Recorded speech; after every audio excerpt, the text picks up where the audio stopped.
பழைய ஏற்பாட்டிலே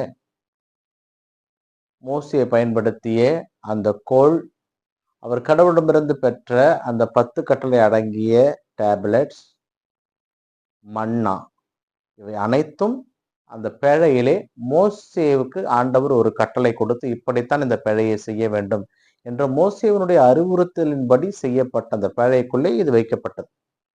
அந்த பேழை ஆசீர்வதிக்கப்பட்ட பேழையாக இருந்தது. ஏனென்றால் ஆண்டவருடைய ஆசீர்வதிக்கப்பட்ட பொருள் உள்ளே இருந்தது. அது பேழை. அந்த பேழையை தொட்டவர்கள் எல்லாம் ஆசீர்வாதம் பெற்றார்கள். தீய எண்ணங்களோடு தொட்டவர்களாம் இறந்து போனார்கள். இது கடவுளை தாங்குகின்ற பேழை, கடவுளுடைய வார்த்தையை தாங்குகின்ற பேழை. பழைய ஏற்பாட்டிலே அந்த பேழை கடவுளுடைய பிரசன்னம், கடவுள் இருக்கின்ற இடம். நாம் நேற்றைய வாசகத்திலே வாசித்திருப்போம். குருக்கள் அந்த பேழையை சுமந்து கொண்டு போன பொழுது அவருடைய கால் தண்ணீர் படாத அளவிற்கு அந்த யோர்தான் நதி விலகி அந்த பேழையோடு சென்ற குருக்களுக்கு வழி கொடுத்தது என்று வாசித்திருப்போம்.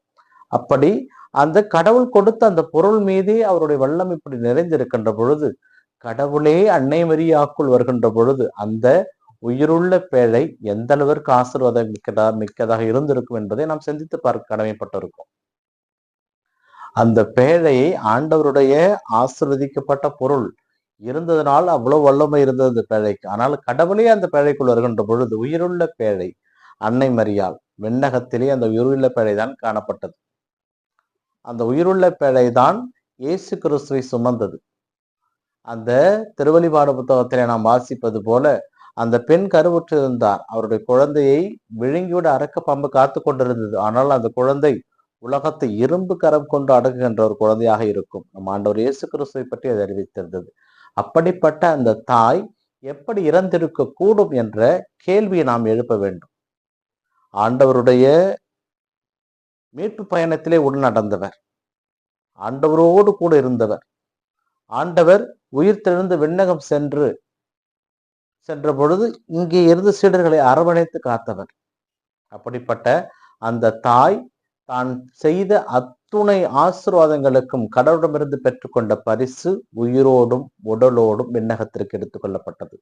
இதைதான் நாம் வத்திக்கன் சங்க 2வது ஏடுகளிலே நாம் வாசிக்கலாம். 2ஆம் வத்திக்கன் சங்க ஏடுகள் லூமன் ஜென்சியம் 59 அன்னை மரியா பாவக்கரை இல்லாமல், அது ஆதி பாவம் இல்லாமல் ஆண்டவரால் காக்கப்பெற்றார்.